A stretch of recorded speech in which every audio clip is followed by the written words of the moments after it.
More than 400 wildfires continue to rage across Canada. Officials there are warning that the historic wildfires could last all summer. Polluted air continues to spread as smoke and haze also lingers over parts of the U.S. and Canada. Here with us now, Seth Mitchell, the division chief of Angeles National Forest.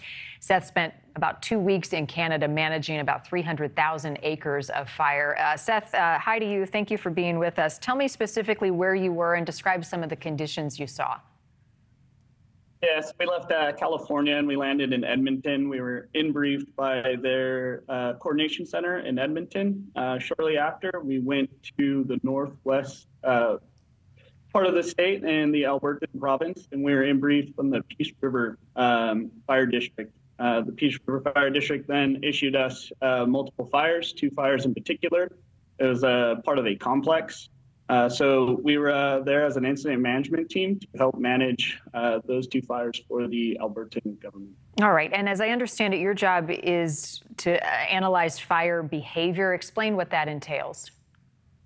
Yeah, so we mobilized as an incident management team. I was one of 15 people that were mobilized on this particular incident management team. My job was a fire behavior analysis. So what I did is I would coordinate closely with the coordination center. They have several incident meteorologists there who describe to me how the weather is going to impact the fire.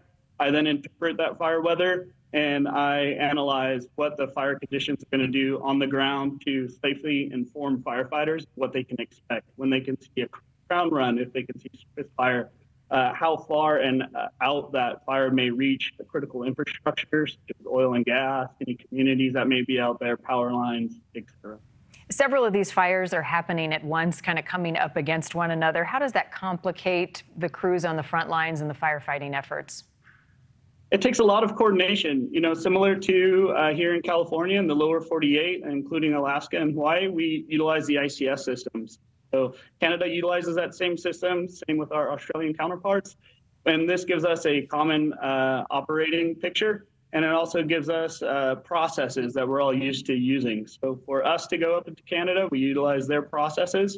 And that's why we formed up several fires into a complex. That way, one small incident management team can manage several fires with multiple firefighters out on the landscape and identifying key values at risk that we prioritize and safely defend. It's a dangerous job. There are so many risks. How are those crews doing? Are they getting the rest? What's the status on supplies and the greatest need as they continue to fight these fires?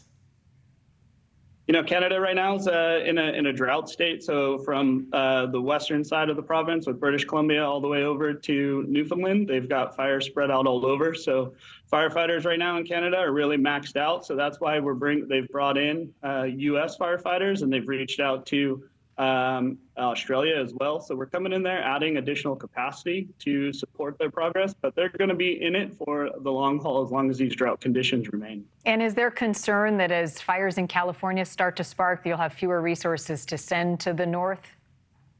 Yeah, that's exactly one of the concerns we do have currently with the weather patterns that we have had. Unfortunately, we've had a very increased moisture over this last winter, as everybody knows. So that's been really helpful. As we get later into July and August, those are traditionally our highest fire danger months. So we do anticipate fire activity to pick up.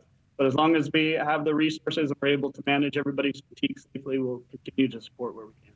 All right. Seth Mitchell, thank you for your time. Thanks for helping out, and for you and your crews. Be safe as you continue to monitor and fight these blazes to the north and in California as well. Thank you for watching. Go to newsnationnow.com to find NewsNation on your television provider. And don't forget to click the red subscribe button below to get more of NewsNation's fact-driven, unbiased coverage.